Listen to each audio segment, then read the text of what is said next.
Bueno, la idea mía es presentar un poco un panorama de qué manera la agricultura como actividad impacta enormemente en el uso de los recursos, ¿no? Y plantear que tenemos un enorme dilema porque si hay alguna actividad del ser humano que no se va a poder dejar de hacer, porque tiene que ver con la vida y no con un estilo de vida, es agricultura. Cualquier otra actividad se puede discutir, porque tiene que ver con modificar estilos de vida. Pero la agricultura produce, entre otras cosas, alimentos. Y eso no se puede. Y ahí hay un conflicto grande. Bueno, un poco la idea es esta, producir o conservar el enfoque de la agroecología como un paradigma necesario para superar este falso dilema. Bueno, un poco este es el contenido, la agricultura como actividad del ser humano, impacto sobre los recursos naturales de la agricultura, consecuencias sociales y ambientales, las principales causas de ese impacto, la necesidad de un nuevo paradigma de las ciencias agrarias y la agroecología como ese nuevo paradigma. Bueno, lo primero que hay que entender es qué es la agricultura como actividad del ser humano y el impacto que tiene. Primero, hay que entender la magnitud que tiene la agricultura como actividad. Ocupa aproximadamente más de la mitad de todos los ecosistemas terrestres. En cualquier país, la mitad de toda la superficie terrestre de esos países son agroecosistemas, en cualquier país. Y Latinoamérica puede llegar al 60-70%. O sea, lo que se haga ahí tiene un extraordinario impacto sobre cualquier cosa. Y además, lo que es importante entender es cuál es el rol de la agricultura. Y la agricultura es esencial para la vida de los seres humanos porque aporta dos cosas. Por un lado, lo esencial, bienes y servicios. Bienes, comida, fibra, en algunos casos combustible, etanol. Pero además de eso, los espacios rurales aportan servicios.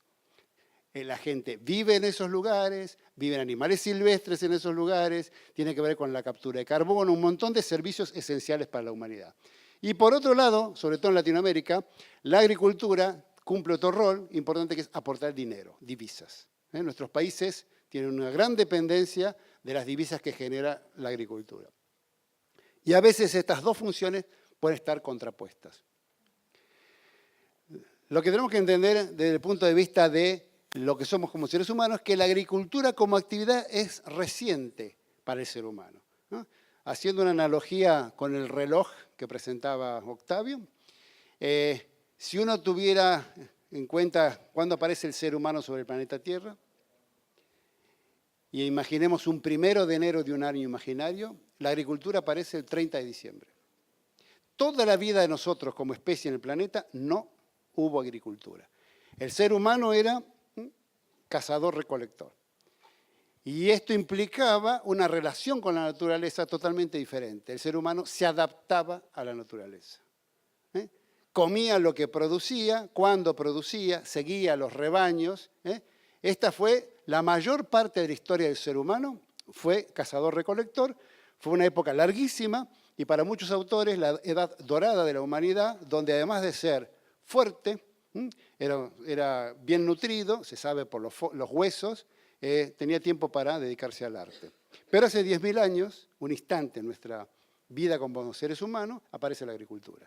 Y la agricultura implica algo muy potente, que es que el ser humano ya no quiso comer eso que se ofrecía, no quiso seguir esos ganados y quiso comer otra cosa. Algo que el ambiente no, entre comillas, ofrecía. Y como no ofrecía, el ser humano no quiso adaptarse y modificó el medio ambiente.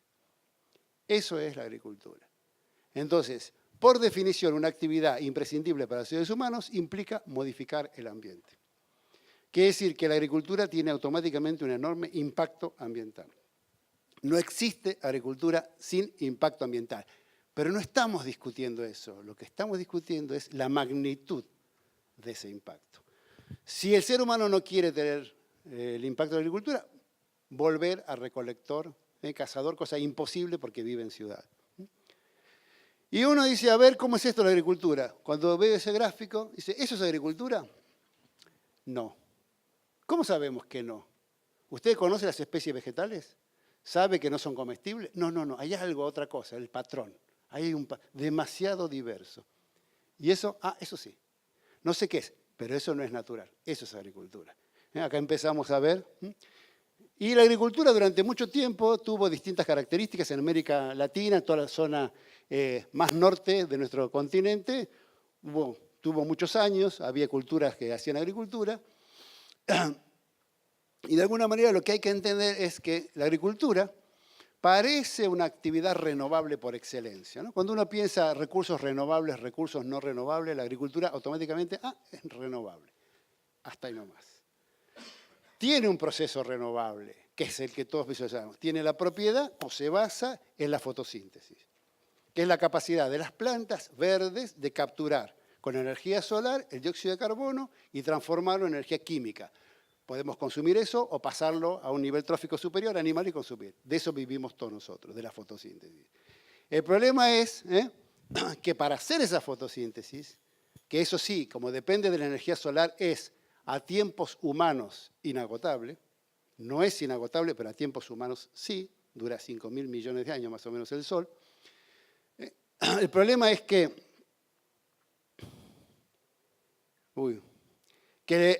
la base del funcionamiento de la fotosíntesis, que es un proceso aparentemente inagotable, pero para que las plantas hagan fotosíntesis y que haya agricultura, se utilizan recursos que no necesariamente son renovables.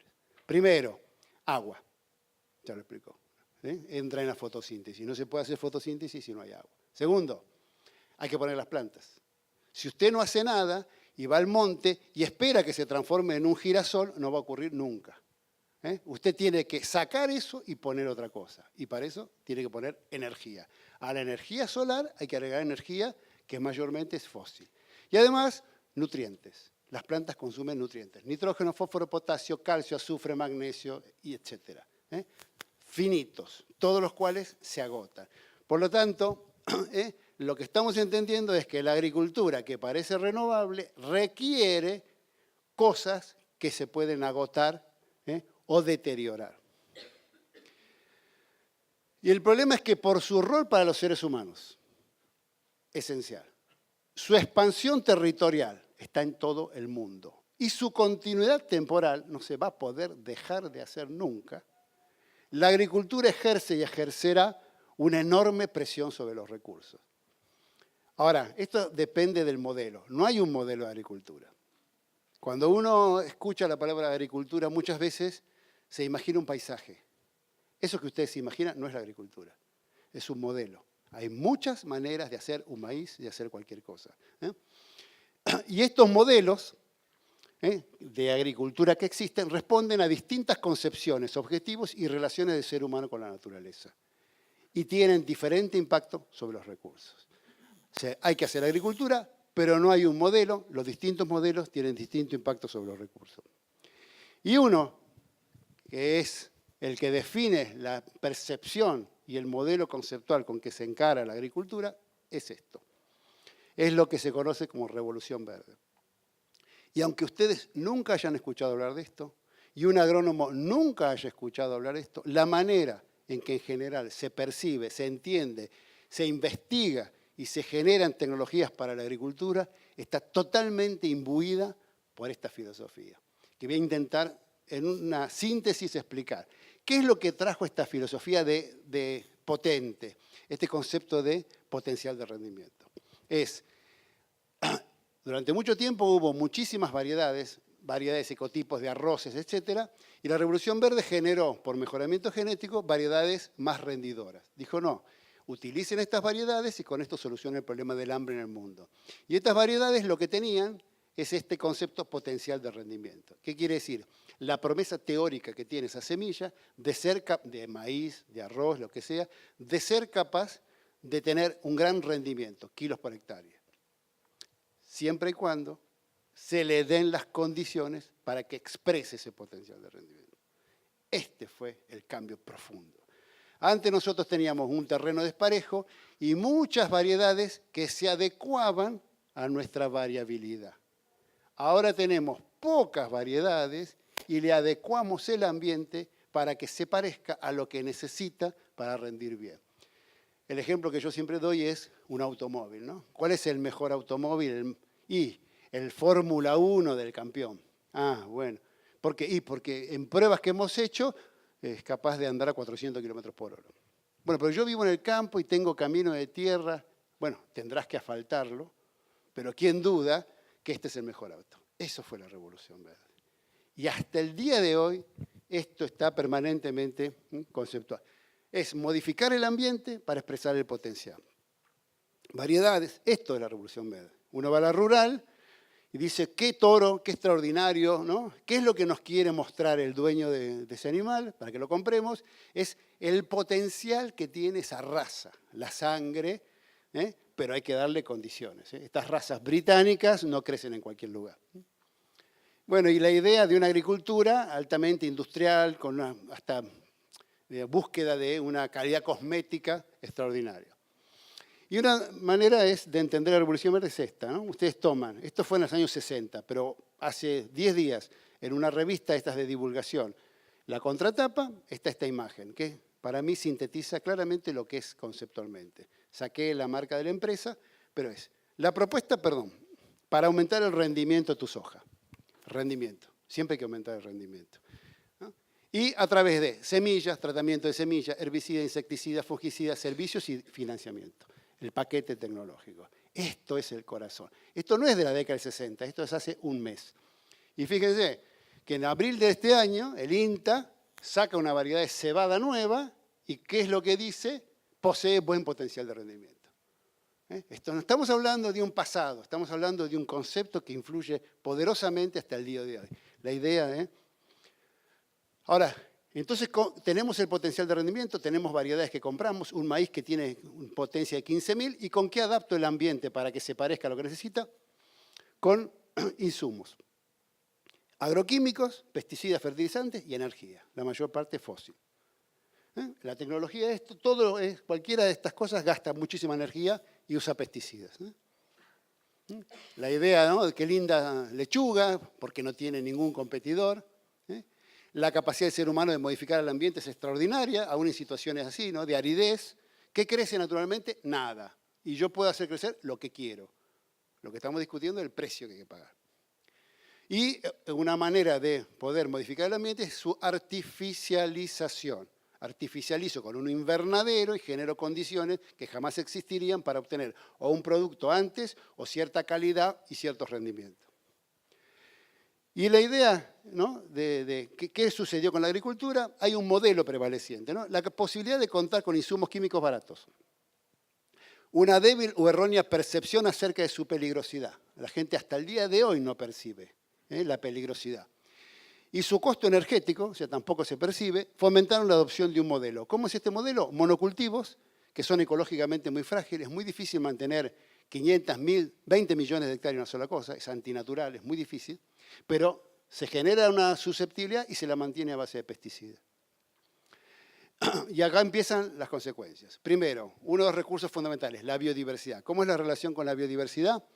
La biodiversidad, que ha sido siempre un tema de los biólogos, es un tema que no lo estudié nunca en la Facultad de Agronomía, es parte de ese mundo natural, parece ser hoy reconocido como esencial para la agricultura, porque provee dos cosas: genes, trigo, maíz, lo que sea, y variedades, y servicios ecológicos, que son esenciales.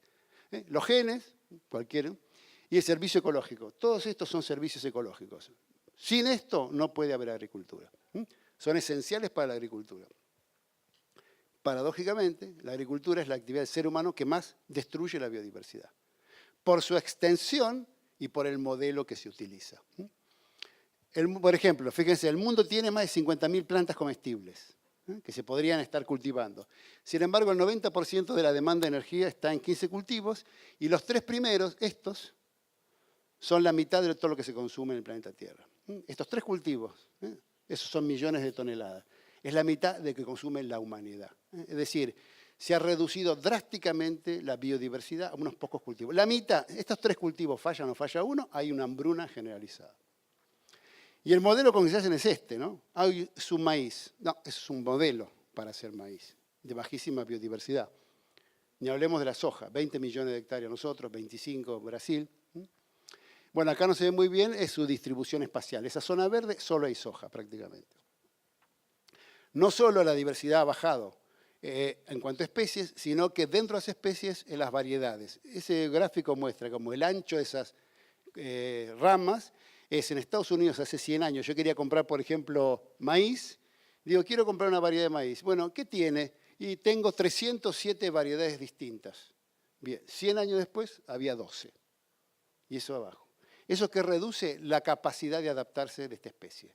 O sea, pocas especies, poca variabilidad genética, estamos sentados sobre un volcán.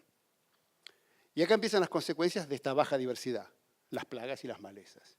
Las malezas no son plantas que nacieron del lado equivocado del mundo, sino que son la respuesta a lo que nosotros hacemos. Malezas, plagas, la baja diversidad genera las condiciones perfectas para que se desarrolle todo esto. Y ahí empieza el drama. Empiezan los problemas, hay enfermedades, hay plagas, hay malezas. Nos preocupamos porque hay una respuesta clarísima a lo que hicimos. Decimos, ¿qué se puede hacer con estas plagas y malezas? Un ingeniero agrónomo revisa su formación, qué aprendí en la facultad, y lo único que se nos ocurre es esto. Y acá empieza a aplicar. Y esto no es una sensación, fíjense, empieza cada vez más un modelo que está basado en el uso creciente de energía y de insumos. ¿Para qué se usa la energía y los insumos? Para eliminar las adversidades que generamos con este modelo de baja diversidad. Vayamos a la energía. La energía es imprescindible para hacer agricultura. No se puede hacer agricultura sin modificar el ambiente. Y cuando uno ve el ambiente no produce cosas agrícolas. Hay que cambiarlo y mantenerlo. Y como el 80% es una actividad que no se puede abandonar, necesita energía, y el 85% de energía en el mundo es fósil, aquí hay una preocupación. ¿Cuán eficientes seremos en eso? Y se puede medir. ¿Cómo se mide? Lo que sacás es la composición química y lo que pones todo se transforma en energía. El tipo de producción y el estilo de agricultura definen enormemente la cantidad de energía. No es lo mismo producir estos modelos, el de abajo, que es una... Todavía no domino, está ahí. Es pivotes rotatorios. Este modelo y este modelo necesitan diferente cantidad de energía. No estamos hablando de productividad kilos por hectárea, sino por energía. Criar gallinas así o criarlas así requiere diferentes cantidades de energía. Los cerdos, las vacas, el famoso cuadro pastoril de la vaca o el feedlot requieren totalmente diferentes cantidades de energía. Y eso se puede medir. Fíjense que acá un investigador midió la eficiencia energética en dos maneras de hacer maíz. En una convencional obtuvo, 7,34 unidades por cada una que puso. Y si lo hace de manera orgánica que yo, 4.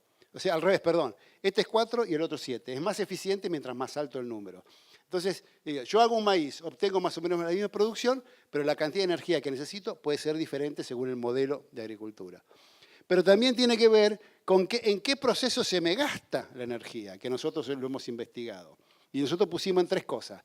En combatir adversidades bióticas, malezas, plagas y enfermedades, gasto energía, en preparar la cama de siembra o en los nutrientes. Y fíjense que cada cultivo, por ejemplo, esa soja, la primera, el 39% de la energía se me gastó en combatir las adversidades bióticas.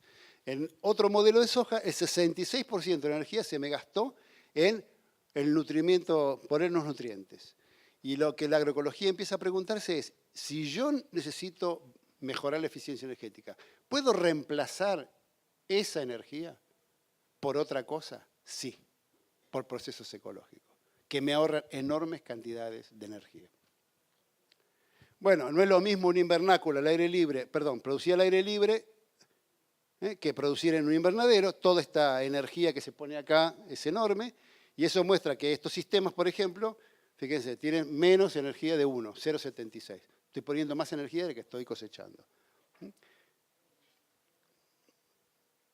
Imagínense en un mundo donde el invernadero ha crecido. Estos son sistemas altamente ineficientes en el uso de energía. Los pesticidas también han aumentado. En Argentina, de 73 millones, nos fuimos a 317 millones de kilos. Y en Brasil están 850 millones de toneladas. Esta sensación de que tiene la sociedad que empieza a quejarse de los pesticidas coincide con el aumento en la cantidad de pesticidas que se están utilizando en nuestros países. Y acá empieza la sociedad a decirnos, señores, paren. Porque estamos ante una agricultura química y esto tiene consecuencias. Y sigo, empieza a no funcionar, resistencia de las plagas. ¿Por qué? Porque son un conjunto de individuos parecidos, pero no iguales, generan resistencia.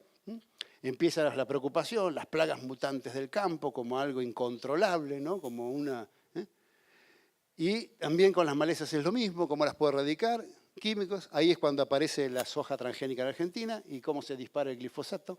Estamos en más de 200 millones y empieza, como se utiliza con este modelo, controlo todo hasta el alambrado, y empieza a aparecer la resistencia de las malezas, ¿no? Estas son las cantidades de especies de malezas resistentes. Entonces tengo que utilizar más energía. Y esta es la zona donde hay malezas resistentes, una de las malezas en Argentina. Y también, bueno, a veces estamos dañando con herbicida otros seres. Fíjense, esto es anecdótico, pero esta es una tela de araña de esta especie. La tela de araña es el instrumento para capturar presas, es genético. Pero esa araña, cuando está rociada con glifosato, ya no puede hacer la tela y hace esto. ¿Qué puede capturar con eso? Nada. El rol de depredador de la araña baja, las plagas aumentan, tenemos que usar más energía, porque bajamos la biodiversidad. El otro problema que tiene este modelo es el neoextractivismo, la cantidad de nutrientes que anualmente salen de los suelos argentinos. Acá se muestra en fósforo cómo se pierde entre 20 a 15 kilos por hectárea por año. El nitrógeno, 100 kilos en algunas regiones, mientras más oscuro, peor, por hectárea por año. Es una agricultura minera. Esto no es sostenible. Y fíjense que la Argentina acá es balance de nutrientes, lo que está para acá es negativo, la Argentina está ahí. Es uno de los países del mundo que tiene balance más negativo. O sea, estamos anualmente exportando nutrientes y nutrientes que no se reponen. Con el agua. Bueno, el agua es fundamental para la agricultura. La agricultura es la actividad del ser humano que hace un mayor uso del agua en el planeta. El 70% del uso consultivo, el consumo de agua, se debe a la agricultura. Y según cómo se haga y qué se haga, consume más o menos agua. Fíjense, 1 kilo de maíz, cuando yo digo tengo 1 kilo de maíz, bueno, 1 kilo de maíz tiene 100 centímetros cúbicos de agua, 114, 140, un vaso. Eso es lo que tiene. Pero para hacer 1 kilo de maíz hay que gastar 1000 litros de agua. Esa es la huella hídrica. Y para hacer 1 kilo de carne, 16.000 litros de agua. Y acá tienen todos los consumos de agua que tiene cualquier actividad productiva. Hay un límite a la capacidad de producir por la cantidad de agua que tiene un país. Y a su vez el agua se divide en 3 colores, el agua verde, azul y gris. ¿Qué es? El agua verde es la que cae y que está sobre el campo, no compite con el ser humano. El agua azul es la líquida, esa compite con el ser humano. Y el agua gris es la que queda contaminada luego del proceso productivo. Por ejemplo, una naranja consume un 20% de agua azul, compite con el ser humano, verde, 72%, y genera una contaminación de un 8%. La manzana tiene otro patrón. Y el problema también se da porque acá empieza la relación. Si yo quiero producir biocombustibles, consumo agua. Y acá muestra, 1 litro de biodiesel consume 10.800 litros de agua. A veces el problema es que no se puede producir energía porque no tenemos suficiente agua. Y esto a veces no se percibe.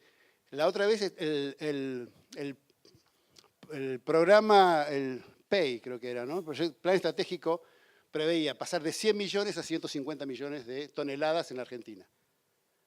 Yo no sé si era que iba a llover un 50% más o que las plantas iban a ser más eficientes. Porque a veces hay como un voluntarismo al desconocer principios básicos de cómo funciona y cómo usan los recursos.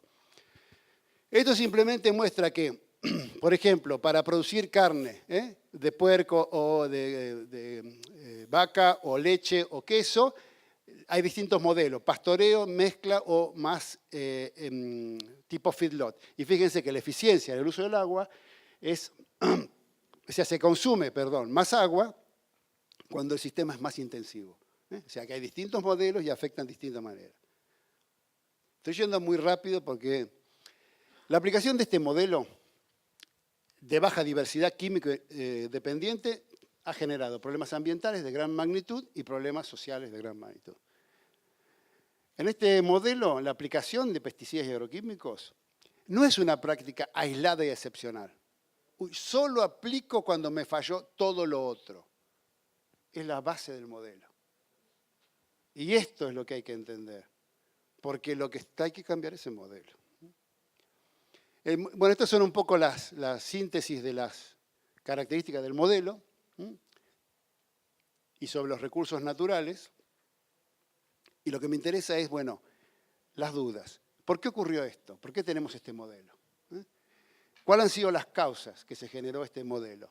¿Es una mala aplicación las consecuencias que ya son casi, no son admitidas por todo el mundo, son consecuencias de una mala aplicación de un buen modelo, de una buena tecnología?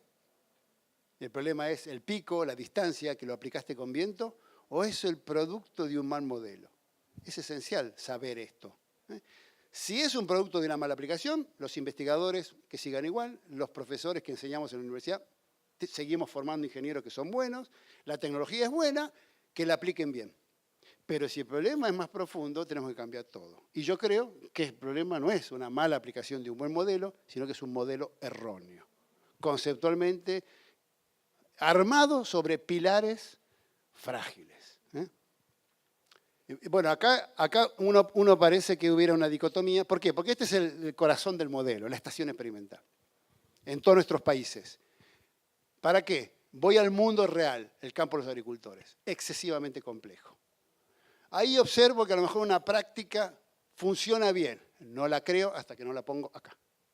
Yo aquí creo la realidad, la valido, la controlo y saco la tecnología que la transfiero luego de nuevo a ese mundo complejo. Bien, no está funcionando. Esto es lo que no está funcionando.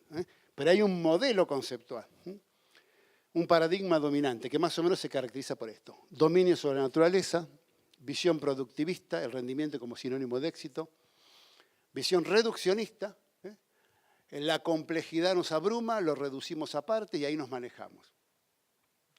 Dificultad para percibir impacto ambiental, falta de enfoque sistémico. Evaluamos inadecuadamente el éxito económico solo por el precio y el precio no refleja el valor. Tenemos excesiva confianza en la tecnología, por eso nos quedamos tranquilos. Ya se va a resolver, ya alguien lo va a hacer. Nanotecnología, agricultura de precisión, ¿no? Creemos que hay recetas universales. No entendemos muy bien cómo funcionan los agroecosistemas. Creemos que la ciencia da certezas, y eso es cuando la sacás del mundo real y le pones en el experimental. Sí, da certeza, pero no es el mundo real. Creemos que la ciencia es neutra y buena de por sí, que no puede hacer nada malo, que cualquier cosa hecha con ciencia es buena, que solo existe conocimiento científico y no cualquier otro tipo de conocimiento, por eso nunca le escuchamos a los agricultores. El paper en muchas instituciones se ha vuelto como el principal objetivo de los investigadores, y esto ha generado desviaciones. El agricultor participa poco y la ética muchas veces es un valor difuso en la formación de los profesionales, sobre todo de agrónomos, pues son carreras tecnológicas, y las investigaciones. El predominio de este enfoque da este modelo. O sea, si usted pone 60, 70 años como tiene el INTA a todos los investigadores y les pone a generar tecnologías con estas ideas, sale esto. Y esto es lo que la sociedad está diciendo, no. Para cambiar de modelo hay que cambiar de idea, de paradigma. Sistemas sustentables, pero ¿qué es esto? Bueno, y acá empieza. Son sistemas que deben cumplir simultáneamente con objetivos económicos, sociales, ambientales, que está totalmente relacionado. Y que sistemas agropecuarios no deben solo producir alimentos, sino que simultáneamente tienen esferas culturales, ambientales y sociales. El rol multifuncional de la agricultura. El problema es que este desafío tiene 3 componentes nuevos que lo hacen difícil, que no estaban presentes. Primero, la sustentabilidad, las futuras generaciones. Segundo, la complejidad. Los agroecosistemas son mucho más complejos de lo que creíamos. Son sistemas ecológicos, muy complejos, y de una matriz sociocultural. Son mucho más difíciles que los propios ecosistemas. Y tercero, y asociado a eso, la incertidumbre. Como empezamos a reconocer la complejidad, empezamos a comprender que la posibilidad de tener certezas disminuyen drásticamente. Fue una ilusión que teníamos certeza, que nos salía todo bien, que un test de Tukey al 0,01 nos decía que esto era así, porque eran en condiciones totalmente controladas, ¿no? Ese modelo tan preciso generó estas consecuencias. Hay que empezar a pensar de otra manera, que es compleja. Y ahí es donde aparece este enfoque, el de la agroecología, que intenta abordar este nuevo paradigma, ¿no? Que es mucho más que una serie de tecnologías. Voy mal, ¿no? ¿De tiempo? Voy bien.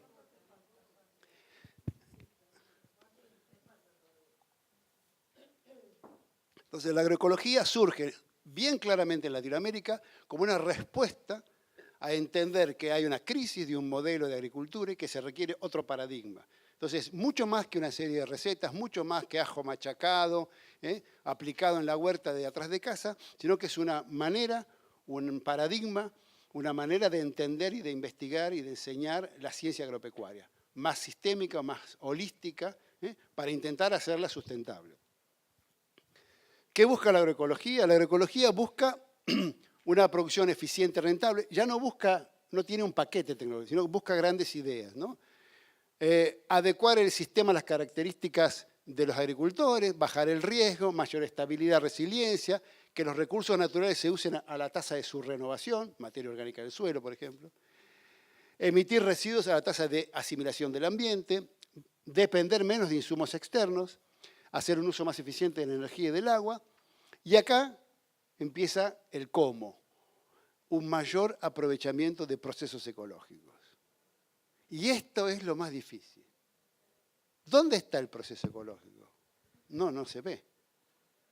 Y yo tengo que renunciar a este pesticida que lo tengo acá en la mano, que dice que mata todo, por algo abstracto, complejo, y que usted me dice que puede evitarlo.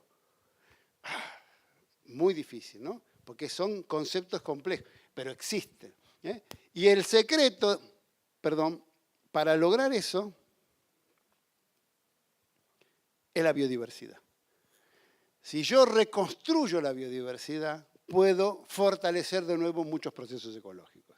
El problema es que no es universal, tiene diferencias y no es fácil entender esto de la biodiversidad. ¿Qué características tiene el enfoque de la agroecología que lo hace como paradigma adecuado a este desafío? Es global, holístico y sistémico. El pensamiento de la complejidad intenta no desarmar demasiado la realidad porque no la vamos a entender.